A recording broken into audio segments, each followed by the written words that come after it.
Hey, how's it going out there, everybody? Hope everybody's having a great day. It's weekly recap time. There's not really a lot to recap on this week, other than the fact that there was zero revenue. That's the big highlight. Zero revenue.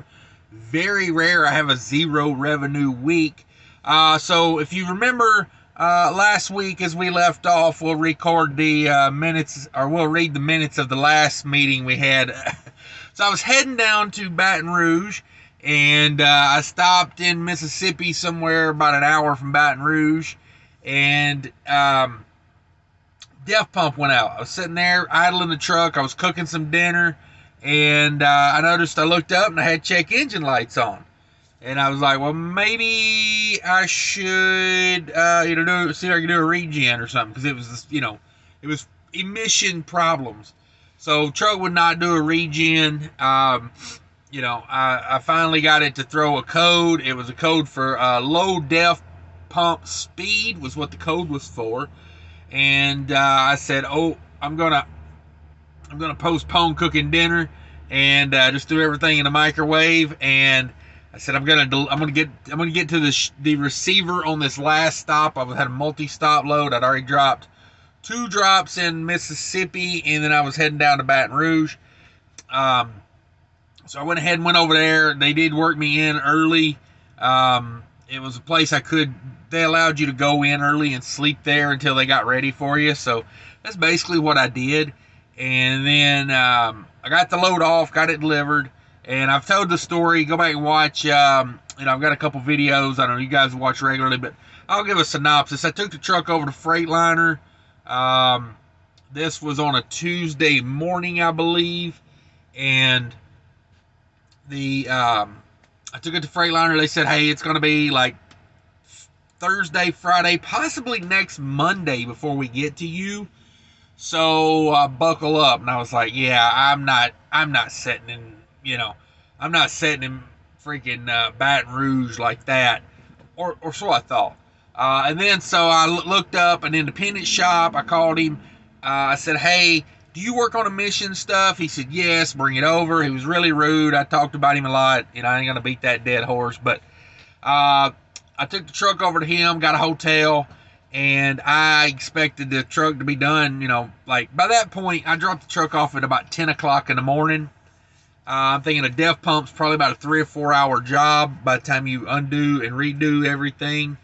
And he proceeded to just give me the runaround. Claimed he was working on the truck, wasn't working on the truck. Claimed he turned in stuff to warranty, never turned anything into warranty. So I sat there 3 days playing with him before I just went and got my truck. And, my plan was, it was Friday when I picked the truck up, Friday morning. My plan was just to point it toward the house and run it to the house. It was derated to 55 mile an hour at 75% power. Which I was empty at that point, so I didn't really care.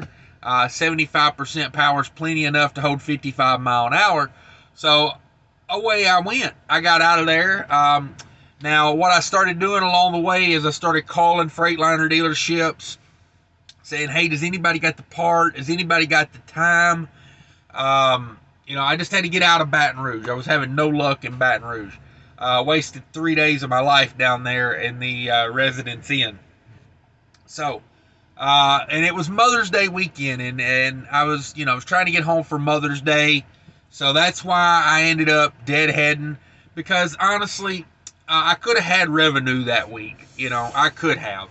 And it's like, I made it a point to get home. It's like, so I'd planned on staying out for 3 weeks when I left, okay? And I had a really good week. Go back and watch my last 2 weekly recaps. I had 2 really good profitable weeks, and then this happened. So I was like, you know what? Even if you take out a week with no revenue, if you average those 3 weeks out, I still made really good money, and I'm thankful for that. That the first 2 were good enough to kind of offset this, And so basically, I started calling around, and I got a hold of the Freightliner in Brookhaven, Mississippi. Empire Trucks is the name of the dealership there. They also got another one down. They got a couple along I-10 as well. I think they got one near Gulfport and one near Slidell. So anyway, good dealership. They really worked with me. The service guy there, really good. The only complaint I had is they forgot to put my radiator cap back on. You know, I did a video about that. You can go back and check that out. But honestly, they done me enough of a solid. I don't even care that they forgot the radiator cap. You know what I'm saying? Like a couple jugs of coolant and a cap is not that big a deal for what they did. So I call them, and you got to mind you, this is 12 o'clock on a Friday. I said, hey, I got a DEF pump going out, trying to get home, blah, blah, blah. The guy said, bring it in. We can diagnose it for you. Get it in, get it diagnosed. He tells me, hey, we got the pump, but, running back and forth with the warranty company here, and I'm not sure, if they don't come on with it, not sure I can get you out of here by 5 o'clock. And they do close at 5 o'clock there, and they are off weekends. It's one of those, like, banker hour, probably less than banker hours. I mean, at least most banks are open on Saturday a little bit, right? Still, I don't know, I've been to a bank in forever. I mean, seriously, I've been doing everything online here lately. And especially with COVID, where you got to set up an appointment to go to the bank. I haven't been to the bank since COVID, basically. Other than, like, to an ATM or, I've been transferring everything else online, doing all that, but haven't made any major purchases too. That helps, not going to the bank. So the guy gets me in. We get it all sorted out. They get it in. They start working on it. Couple 3 hours later, they got that thing done, and I appreciate that. They got that done before they went home on Friday, so it could get me on the road.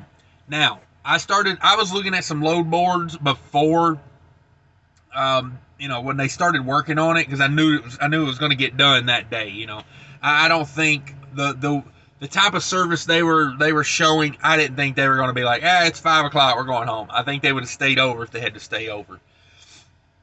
Good group of guys in service there, it really is. So I looked at the load boards. I found a few loads out of like New Orleans. I would have had to backtrack to New Orleans. Nothing back to Minnesota. I found one load that was going back up to Iowa, but it didn't deliver till Monday, so I would have either had to just miss Mother's Day, or I would have had to go up to Minneapolis and then come back, and it was about 200 miles, so it would have been like 400 extra miles on that load. I said at that point, the load's not paying that good, because not only that, but I'm going to have to backtrack like 100 miles back to Louisiana and then come back. So that was going to add like that would have been like, that extra 100 miles to go down and 100 miles just to get back to where I was at. But I mean, technically it's a 100-mile deadhead, right? But I said, nah, I'm not going to do that. I'm just going to put it in a wind, and I'm going to Minnesota. I'll start fresh. It was just one of those weeks. Honestly, it was just one of those weeks I wanted to get it over. Was it the right thing to do financially? Nah, probably not. Was it the right thing to do, personally? Yes. Yes, it was. No doubt about it, it was. Had a great time that weekend at the house. Done a lot of fun things. And, hey, it's... sometimes you do that. Plus, getting to start over in Minnesota, I got better freight in Minnesota. So, I think the load from New Orleans up to Iowa was the best load I could find out of that area. It was paying, I want to say it was like $2,400. So, yeah, it would have been nice to tack on $2,400 to the month. But, what are you going to do? What are you going to do? So, let's go over some numbers. So, from the shop I picked the truck up at, going up all the way to Minnesota, was 1,286 miles for the week. The revenue was zero. This was Tuesday to Tuesday, mind you. This was a full 7-day period from the time I dropped that last load, and it was Tuesday before I picked up my next load. So, a full calendar week kaput. No revenues. I did spend $328 on diesel in Mississippi to get back up. Now, I probably burnt, more just because I bought that like up in like north Mississippi. So it probably really cost me about about 500. Excuse me. It really cost me probably about 500 to do that empty, but I spent 328. Yeah, it was a garbage week. It was just a garbage week. Sometimes you have those. As my trainer told me when I first started trucking, Truman Hayes, shout out to Truman Hayes, great guy, over at USA Truck. I don't think he's there anymore. Hell, he had 20 years in when I was there, 15 years ago. But he used to tell me, and it holds true every day in trucking. Some days you eat the chicken, some days you eat the feathers. And that was just a feathers week. I ate the feathers. You do it sometimes. The key is try to operate in a manner where you can afford things like that. It's not the end of your business because one mechanic gives you the runaround for half a week and then you decide you're gonna, this is not the first long deadhead I've done home to get home for something. I do it. I once drove from Cleveland area to Minneapolis, for an anniversary. It's just part of the game sometimes. OTR trucking is very unpredictable, so sometimes you get caught with your panties down, and you gotta ride. It's all you can do. I sacrifice a lot on the road by being on the road. So when I make promises, I do what I can to keep them up because that's OTR trucking. Everybody on the road right now knows the feeling. I guarantee you. It's for any new guys watching this, it's not in trucking yet. There'll come days when you'll have to do things like that. Just part of it, I think. Maybe you sacrifice and you don't do it for the financial gain. I get that. I really do because being out for 3 weeks and only 2 of them counting on revenue, maybe I should have just went ahead and ran some freight that week, but I didn't. It's just a choice I made. But thanks for watching, everybody. That's the week. Pretty much it. 0 revenue, 1,286 miles, $328 in diesel purchases to run it home. And there's other costs associated with running this truck, maintenance, wear and tear. Those things have to be calculated in too on this. So, and that's a week of no revenue where I still, what I say, that's $0 for me. That's negative $328 for me to do what I got to do with. See, I still got to make truck payment. I still got to make insurance payment. It's, I'm not crying about it. I'm just saying it's still there. But anyway, guys, I'm out of here. I appreciate everybody watching. If you could, hit that like button if you made it this far. Think about subscribing if you're not subscribed to the channel yet. Thanks to all my new and old subscribers.